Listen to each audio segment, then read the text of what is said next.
Here's the weird part about backyard fireworks. The thing that looks least dramatic can be the one that sends somebody to the ER. As July 4th gets close, CPSC is warning people not to treat fireworks like party decorations with a little attitude problem. Consumer fireworks are not toys. The usual trouble spots are hands, fingers, faces, ears, and burns. So the real question isn't, can a giant rocket be dangerous? Of course it can. The question is why people keep getting hurt by the quiet stuff. The sparkler, the dud, the thing that seems finished. If you only remember one number, make it this one. Sparklers burn at about 2,000 degrees Fahrenheit. That is hot enough to melt some metals, which is a pretty rude level of commitment for something sold near the chips and lawn chairs. CPSC says sparklers caused an estimated 1,300 emergency room-treated injuries in 2025. And the injuries are not some abstract, distant thing.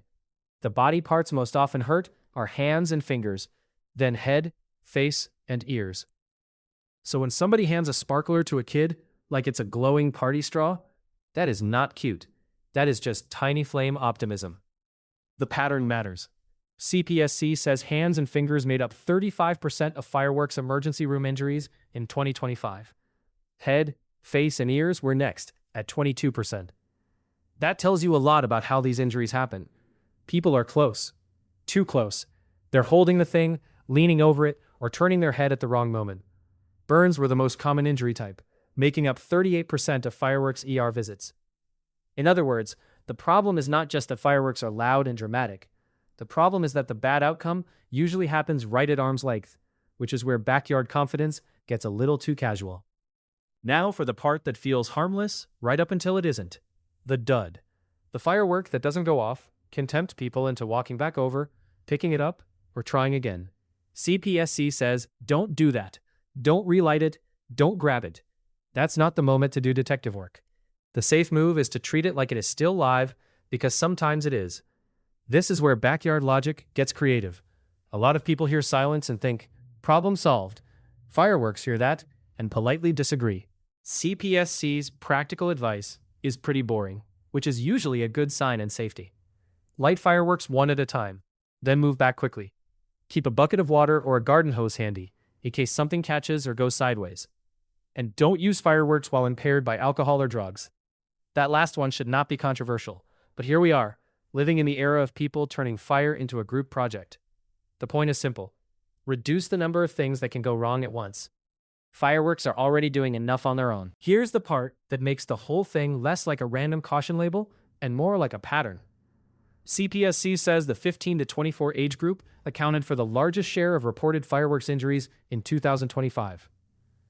NFPA also says that every July 4th, thousands of people are injured using consumer fireworks, often children and teens.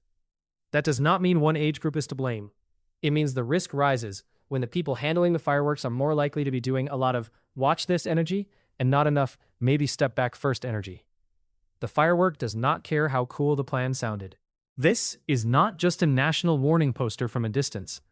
KCRG reported on June 25th that Unity Point Health's Finley Hospital staff were preparing for a surge in emergency room visits as the 4th approached. And their advice was blunt. Leave fireworks to professionals rather than doing it at home. That lines up with the basic incentive problem here. Backyard fireworks are cheap, easy to buy, and very easy to underestimate. Hospitals, meanwhile, do not get a summer break from hands, eyes, burns, and bad decisions. Fun little seasonal mismatch. So, what changes for a normal person? Mostly the mindset. Treat consumer fireworks like fire and explosive devices, not festive snacks with a fuse.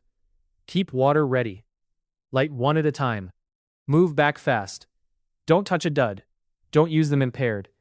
And if you want the safest option, the professional display is still the one that comes with trained people and fewer backyard improvisation choices. I'm not saying every firework ends in a disaster movie. I'm saying the mistake people make is often tiny, ordinary, and very confident. That combination is doing a lot of the damage. Bottom line, the most dangerous firework in the yard may be the one that looks quiet, small, or already done.